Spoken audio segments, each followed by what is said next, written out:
भारत के महाराष्ट्र के कोल्हापुर जिले का एक विद्यार्थी, एक बहुजन छात्र विदेशों में जाता है पढ़ाई करने के लिए। पढ़ाई करने के लिए लंदन जाता है, ब्रिस्टल यूनिवर्सिटी में एडमिशन लेता है। वहां से भारत वापस लौटने के बाद अपनी डिग्री, अपनी पूरी पढ़ाई जो है वो महापुरुषों के आंदोलन को समर्पित कर देता है। जिन्होंने ये काम किया है, जो ये वो छात्र है, बहुजन समाज के अन्य छात्रों के लिए एक प्रेरणादायी एक ये घटना है, ये इंसिडेंट है। ऐसा जिसने किया है वो नवीन राउत आज हमारे साथ है।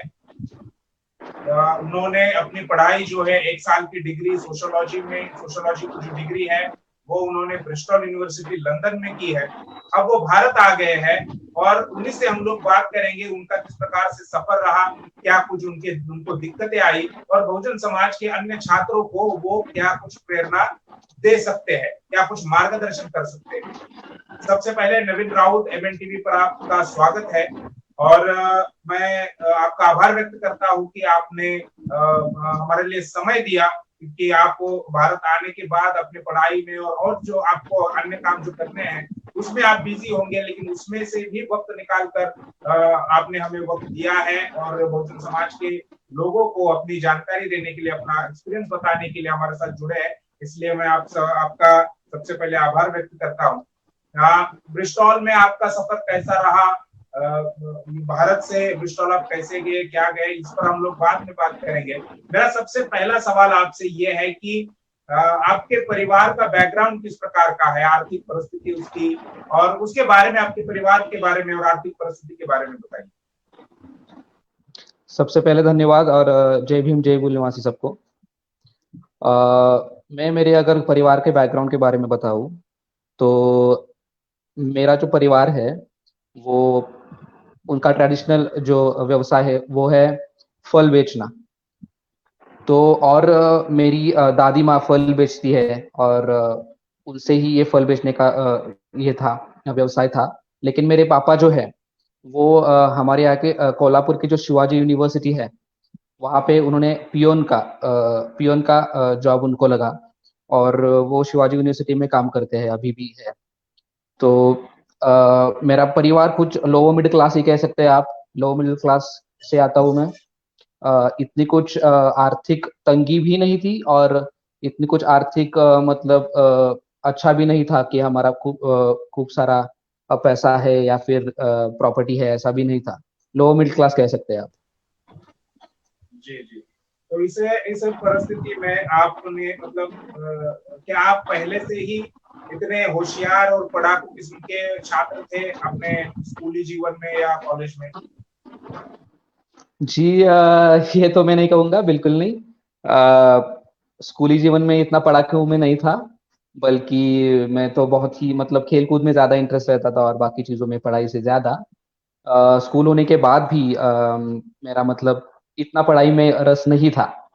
पढ़ाई में इंटरेस्ट मेरा बाद में आया जब मुझे माननीय वामन मेश्राम साहब का मैंने स्पीच सुना, तो उसके बाद मुझे मतलब किताबें पढ़ने की आदत हो गई। कहाँ पर सुना? ये आप कार्यक्रम में गए थे उनके या फिर सोशल मीडिया में ही? मुझे हमारे यहाँ के सर है सुभाष बिरांजी, तो उन्होंने, वो मेरे दोस्त ही हैं, उन्होंने VCR पे मुझे वो वीडियो दिखा था। मुझे आज भी याद है, प्रजासत्ताक भारत में प्रजा की सत्ता कहाँ है। तो उसमें वामन मेश्राम साहब का जो विश्लेषण है कि भारत में प्रजासत्ताक भारत कहते हैं और प्रजा की सत्ता उसमें कहाँ है, जो विश्लेषण था उसे मैं बहुत प्रभावित हो गया। फिर सोशल मीडिया में बामसेफ का एक महापुरुष.in नाम की एक वेबसाइट थी।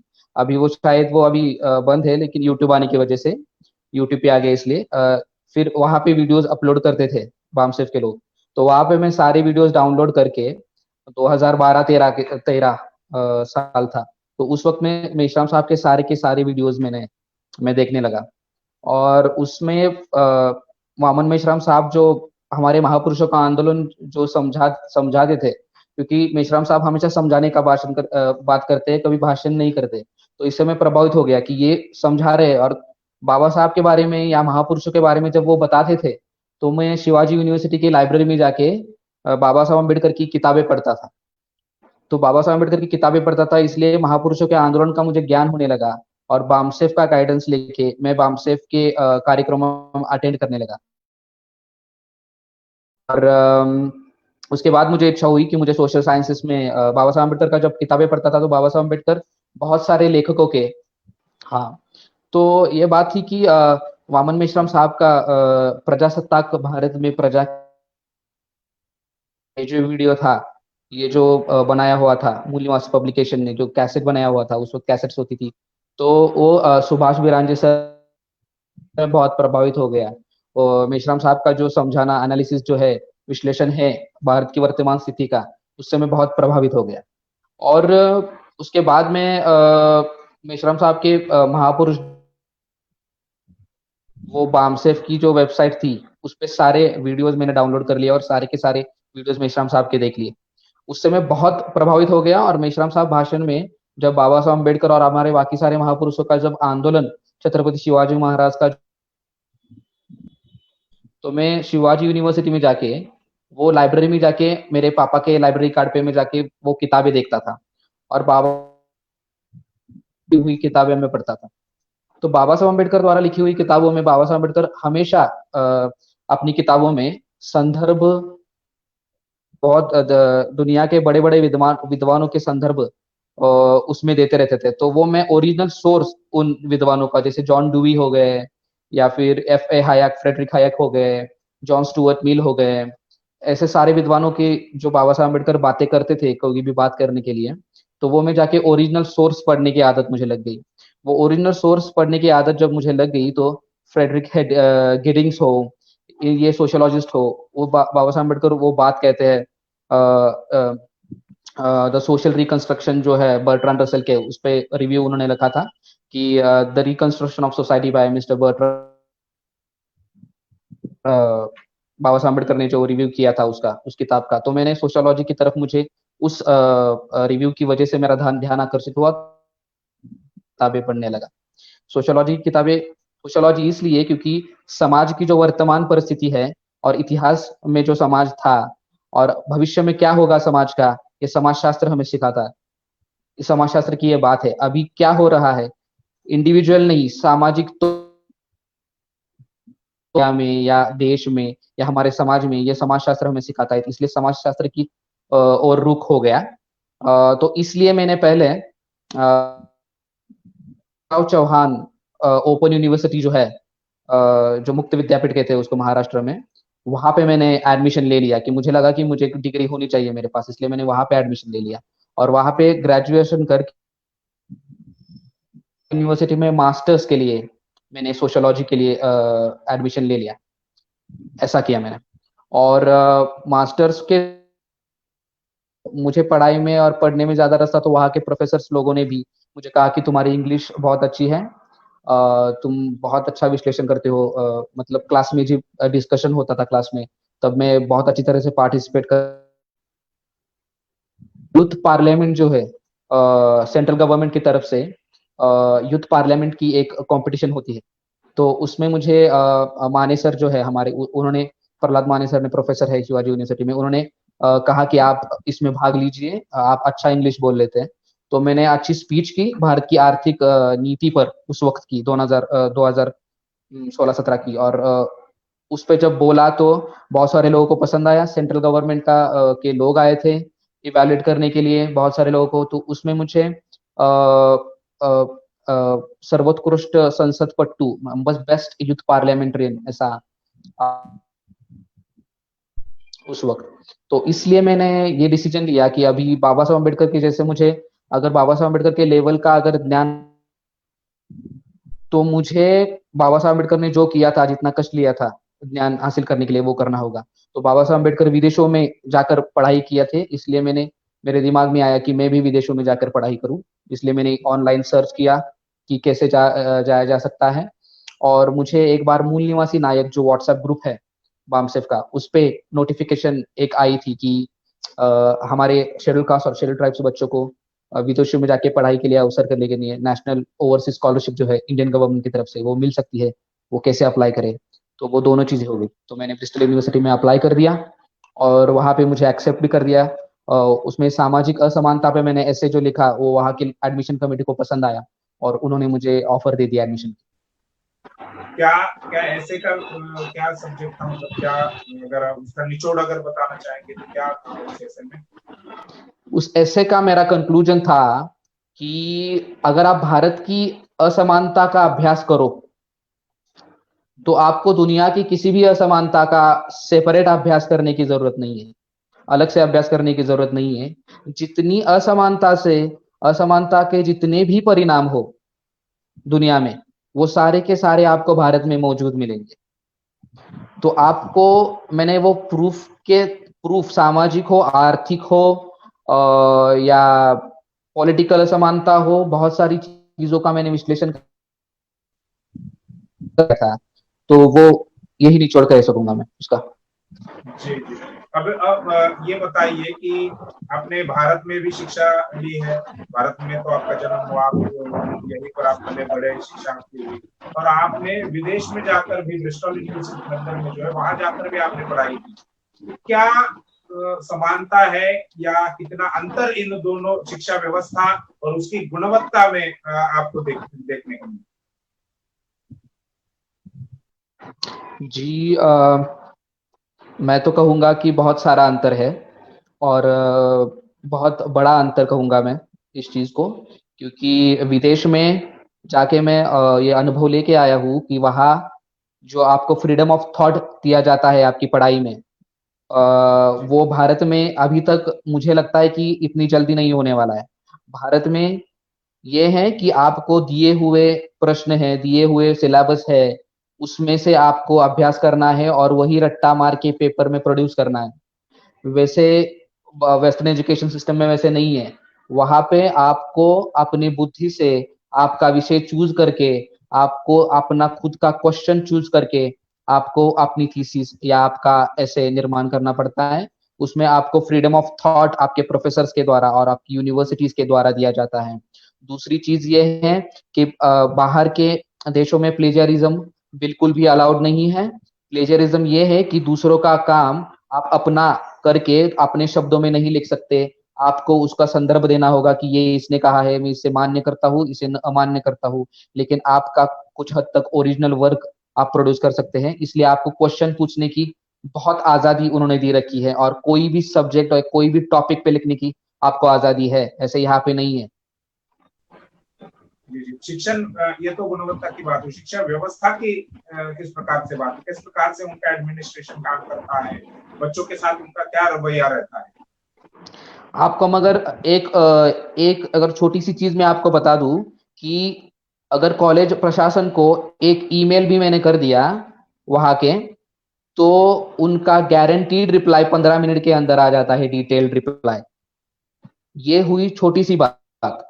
और दूसरी कि अगर विद्यार्थी को किसी शिक्षक से या किसी किसी भी चीज से कॉलेज के अगर प्रॉब्लम हो, वैसे तो वहाँ के बहुत सारे लोगों को इतनी प्रॉब्लम नहीं आती क्योंकि उनकी व्यवस्था अच्छी करके रखी हुई है, लेकिन अगर प्रॉब्लम हो और उन्होंने कंप्लेंट कर दी तो 48 घंटे में उस कंप्लेंट को उसको ध्यान रखा जाता है और 48 घंटे में उसका निवारण किया जाता है उस कंप्लेंट का।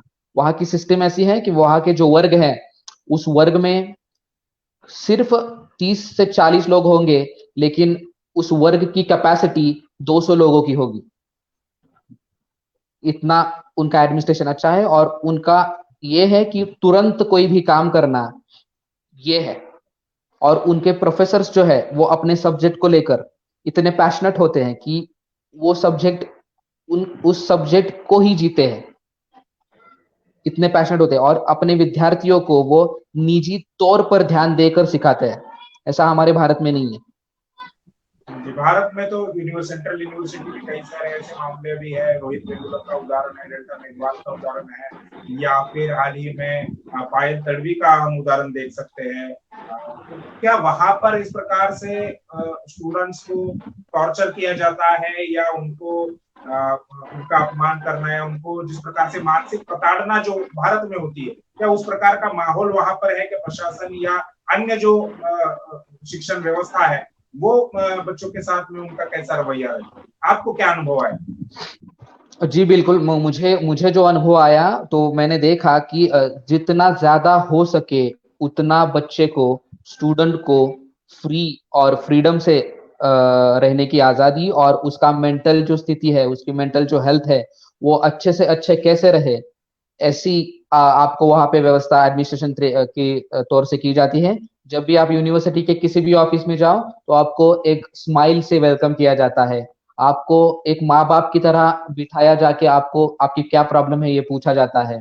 आपको वहां पे किसी भी तरह का कोई मेंटल या फिजिकल आपको कष्ट ना उठाना पड़े, इसलिए वो आपको ये सब चीजों की वो मतलब ये लेते हैं, प्रिकॉशन लेते हैं। और वहां पे इंस्टीट्यूशंस या फिर ऐसे ऑफिसेस है जो स्पेशली इन चीजों के लिए, कि कोई कंप्लेंट हो या फिर मेंटल अगर प्रॉब्लम, अगर मेंटल इलनेस से कोई गुजर रहा है, या फिर कोई साइकोलॉजिकल स्ट्रेस से कोई गुजर रहा है विद्यार्थी, तो इसलिए स्पेशल सेल उन्होंने बना रखे हैं। तो वहां पे जाके वो मदद ले सकता है। और प्रशासन जितना ज्यादा हो सके उतना स्टूडेंट्स की लाइफ आसान करना, ये उनका हेतु है, और वो ऐसे ही काम करते हैं। ब्रिस्टल में डिग्री लेने के बाद, वहां पर पढ़ाई करने के बाद, नवीन राउत, ये जो भारत में ब्रिस्टल जाने से पहले जो छात्र था, उसमें कितना परिवर्तन आ गया, वो कितना बदल गया आपके व्यक्तिगत जीवन की अगर बात करें? जी बिल्कुल, मैं कहूंगा कि बहुत सारा परिवर्तन आया है। मैं खुद परिवर्तन महसूस तो किया मैंने, और बहुत सारे मेरे दोस्तों ने, मेरे घर वालों ने, या फिर मेरे आसपास के लोगों ने भी मेरे में बहुत परिवर्तन महसूस किया। मुझे खुद ऐसा लगता है कि मेरा कॉन्फिडेंस, आप पे आग अगर स्टेज पर बोलने जाओ तो आप पे कोई हंसेगा नहीं अगर आप गलती कर दो तो। आपको प्रोत्साहन जितना देना चाहिए वो उतना देते हैं। आपको अगर किसी चीज की प्रॉब्लम हो, किसी चीज को कोई समझ नहीं आ रही है आपको चीज, तो आपको पता है कि 100 बार आपका प्रोफेसर आपको समझाएगा। अगर 101 बार पूछो तो फिर भी वैसे ही समझाएगा जैसे पहली बार समझाया था। तो ये आपको मानसिक ये स्थिति, आपका जो ये है माइंड है, वो स्थिर रहता है इसकी वजह से, और इसलिए आपका कॉन्फिडेंस बढ़ जाता है। और आपको रहना, स्टूडेंट है तो कैसे रहना चाहिए, आपको ज्ञान कैसे हासिल करना चाहिए, वो डिटेल आपको सिखाया जाता है। किसी भी सब्जेक्ट को कैसे पढ़ना है वो डिटेल समझाया जाता है। स्टूडेंट लाइफ कैसे जीनी है ये डिटेल्ड बताया जाता है। मोटिवेशन भरपूर दिया जाता है, और इसलिए कॉन्फिडेंस बढ़ जाता है, और आपकी पर्सनैलिटी में आपका चलना बोलना, आपका मैनेजमेंट स्किल्स बढ़ जाती है, आपको ऑर्गेनाइजिंग स्किल्स बढ़ जाती है, आपको खुद को सेल्फ डिसिप्लिन बढ़ जाता है इसकी वजह से। तो इतने और ऐसा सारे मुझे हुआ। बदलाव पहले नहीं थे। सेल्फ डिसिप्लिन की अगर बात करें तो वो नवीन राउत में पहले नहीं थे, ब्रिस्टल में विदेश में पढ़ाई करने के बाद वो आ गए सेल्फ जी डिसिप्लिन जी की अगर बात। जी जी जी मेरा जी अगला मेरा अगला सवाल ये है कि आपने डिग्री लेने के बाद आपने कहा कि ये डिग्री मैं महापुरुषों को समर्पित करता हूँ, उनके संघर्ष को समर्पित करता हूँ। जितने भी बहुजन महापुरुष हुए हैं अभी तक, उनको आपने डिग्री अपनी समर्पित की। लेकिन पढ़ाई तो आपने की है, मेहनत तो आपने ली है, जी खर्चा तो आपने किया है, जो भी जितना भी खर्चा हुआ वो आपने किया है। तो आपने वो डिग्री उन लोगों को समर्पित क्यों की?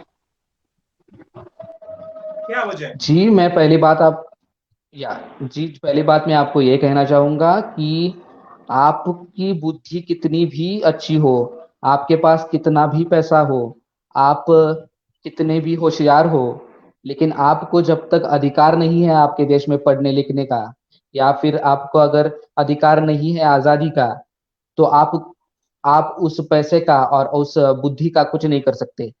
हमें जो पढ़ाई लिखाई का जो अधिकार मिला 2000 साल से बंद था। 2000 साल तक हमें पढ़ाई लिखाई का कोई हक और अधिकार, क्या लोगों के पास बुद्धि नहीं थी क्या 2000 साल में? क्या उनके पास पैसा नहीं था क्या? वो सीख नहीं सकते थे क्या? बहुत सारे मराठा लोग भी थे, बहुत सारे अदर बैकवर्ड क्लासेस के लोग थे। शेड्यूल कास्ट और शेड्यूल ट्राइब की तो बात छोड़ दीजिए, मराठा और ओबीसी लोगों को भी पढ़ाई लिखाई का अधिकार नहीं था। तो क्या उनके पास पैसा नहीं था क्या? लेकिन उनके पास पढ़ाई लिखाई का अधिकार नहीं था, जो सिर्फ और सिर्फ ब्राह्मणों के पास था। धर्मशास्त्रों ने हमारी पढ़ाई लिखाई पर 2000 साल से प्रतिबंध लगा दिया था। तो ये पढ़ाई लिखाई का अधिकार 108 साल के संघर्ष से, महात्मा फुले से लेकर डॉक्टर बाबा साहब अम्बेडकर तक, 108 साल के संघर्ष से हमारे लोगों को मिला। छत्रपति शिवाजी महाराज ने महाराष्ट्र में आंदोलन की जो शुरुआत की, महात्मा फुले ने आगे बढ़ाया, और बाबा साहब अम्बेडकर ने संविधान में पढ़ने लिखने का अधिकार दिया। इसलिए हम ये कर पाए। संविधान में शेड्यूल कास्ट और शेड्यूल ट्राइब लोगों के लिए जो अधिकार, ओबीसी के लिए जो अधिकार, मराठा लोगों के लिए जो अधिकार है, उसकी वजह से मैं विदेश जा सका। इसलिए मैंने अपनी डिग्री महापुरुषों को पहले समर्पित की। माँ बाप को सब लोग समर्पित करते हैं, मैं उनसे कुछ मुझे तकलीफ नहीं है, लेकिन मैं उनसे ये कहना चाहूंगा कि आपके माँ बाप क्या पहले के लोगों के माँ बाप नहीं थी क्या संविधान लिखने से पहले? उन लोगों के भी माँ बाप थे। तो उन लोगों को क्यों नहीं पढ़ा पाए उनके माँ बाप? संविधान लिखने के बाद ही तो माँ बाप पढ़ा पा रहे हैं। तो पहला अधिकार, पहला पहला जो कंट्रीब्यूशन है वो हमारे महापुरुषों का है, और वो ही हमेशा रहेगा। तो इसलिए मैंने उनको समर्पित की। जी, ये बहुत बड़ी बात नवीन राउत ने एमएनटीवी पर कही है। बहुत सारे लोग आज भी जो डिग्री लेकर आते हैं या अच्छे मार्क्स लेते हैं, अच्छी कंपनी में जॉब करते हैं, आईएएस आईपीएस अधिकारी बनते हैं, लेकिन उन लोगों के दिमाग में भी ये बात नहीं आती, उनकी भी ये सोच नहीं बन पाती कि जिस स्तर पर आज मैं हूँ, जिस पद पर हूँ, वो बहुजन महापुरुषों की वजह से, उनके संघर्षों की वजह से है। और नवीन राउत जो कि अभी हाल ही में वो डिग्री लेकर आए, छात्र है, नौजवान है, उन्हें ये बात समझ में आई है। ये अपने आप में एक उनकी एक बड़ी उपलब्धि है कि वो इस प्रकार से सोच रहे हैं। नवीन राउत, अभी भी आप छात्र जीवन में हैं, आप सामाजिक कार्य भी कर रहे हैं और एक तरफ से आपकी पढ़ाई भी हो रही है। बहुत सारे जी छात्र, बहुत सारे विद्यार्थी ये सोचते हैं कि मैं पहले पढ़ाई कर लूं, मेरी पढ़ाई पूरी हो जाए, उसके बाद मैं सार्वजनिक जीवन में, सामाजिक जीवन में कुछ काम करूंगा, लेकिन आप ये दोनों कर रहे हैं। तो ऐसे जो सोचने वाले जो छात्र है, जो विद्यार्थी है, उनको आप क्या संदेश देना चाहेंगे? ऐसे छात्रों को मैं तो पहले ये संदेश देना चाहूंगा कि आपकी पढ़ाई, आप कितनी भी पढ़ाई कर लो, आपको अगर उस पढ़ाई का आप एप्लीकेशन अपने समाज के लिए नहीं कर सकते, तो आपकी सारी की सारी पढ़ाई व्यर्थ है। क्योंकि आपने अगर पढ़ाई की, आपने अगर डिग्री ली और आपने अगर नौकरी पाई, तो वह महापुरुषों के आंदोलन की वजह से पाई। आज की परिस्थिति में आपके महापुरुषों का आंदोलन से जो आपको नौकरी मिली, आपके अधिकार जो बचे हुए थे, वो आप अगर इंजीनियर बाप हो तो अपने बेटे को वो इंजीनियर नहीं बना पा रहा है। अगर डॉक्टर बाप हो तो अपने बेटे को वो डॉक्टर नहीं बना पा रहा है, क्योंकि अपने हमारे सारे अधिकार इनडायरेक्टली छीन लिए जा रहे हैं। और ये अधिकार अगर आप नहीं बचाएंगे, तो आप अपने महापुरुषों से और अपने समाज से धोखा कर रहे हैं।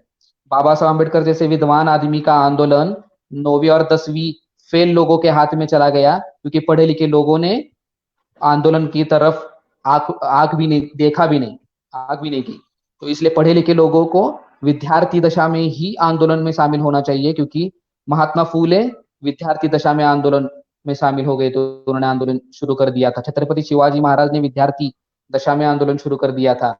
डॉक्टर बाबा साहब अम्बेडकर ने विद्यार्थी दशा में आंदोलन शुरू कर दिया था। इसलिए हम लोगों को भी विद्यार्थी दशा में आंदोलन में शामिल होना चाहिए। आंदोलन खड़ा करने का काम बामसेफ ने ऑलरेडी कर दिया है। हमको सिर्फ अपना जितना हो सके उतना समय उस आंदोलन को देना है, और पढ़ाई करते करते आप उस आंदोलन में एक्टिव हो सकते हैं।